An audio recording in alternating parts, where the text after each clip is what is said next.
In the early hours of the day, when the sun is just starting to heat the runway, a pilot walks into a ready room on a U.S. Air Force base. She doesn't say much. She doesn't need to. Her focus is absolute. Her name is classified for now.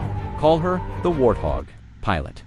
She's one of a small but growing number of women trusted to fly one of the most feared attack aircraft in the U.S. arsenal.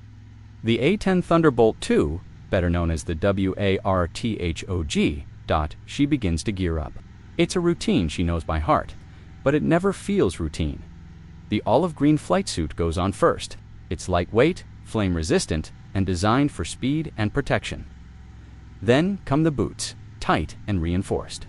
The G-suit, which helps her body handle the intense GI forces during combat maneuvers.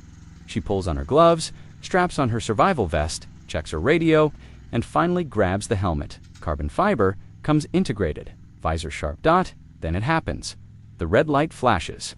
The siren sounds. Scramble. She single quotes out the door in seconds. Sprinting across the sun-soaked tarmac, there's no hesitation, no wasted movement. This isn't training, this is real. In the distance, beyond the lines of support vehicles and scattered ground crew, her aircraft waits, framed inside a giant arched hangar. The A-10 looks almost alien in shape. Twin engines mounted high, its nose heavy and built around a 30mm Q-8 Avenger cannon. It wasn't made to look pretty. It was made to survive, destroy, and return. And she's trained for exactly that. As she approaches, crew members already have the ladder down. She doesn't climb in just yet. First, they'll walk around. She circles the aircraft quickly but precisely. Wings, flaps, fuselage, tires, fuel panels, weapon mounts. Everything is scanned with the kind of attention only years of training can develop. Only when she's satisfied does she climb into the cockpit.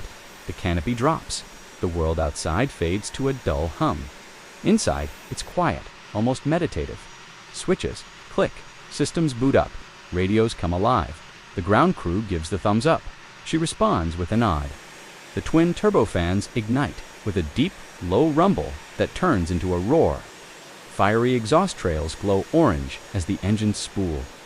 The aircraft rolls forward, slowly at first, then faster, then throttle to max. The A-10 leaps from the runway, nose high, engines howling, flames trailing behind.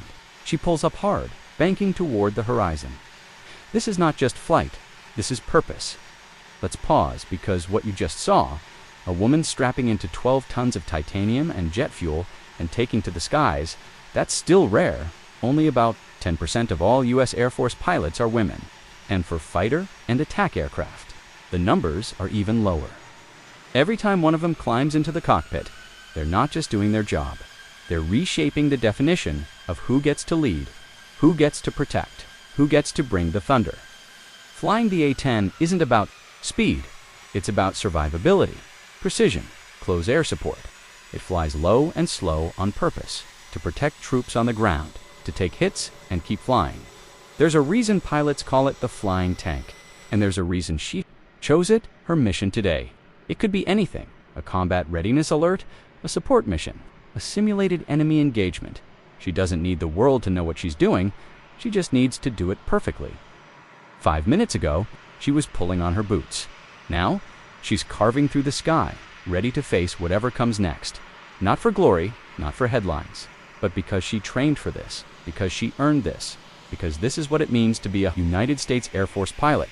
She doesn't just fly, she leads, she protects, she dominates the battlefield from above. She flies the Warthog.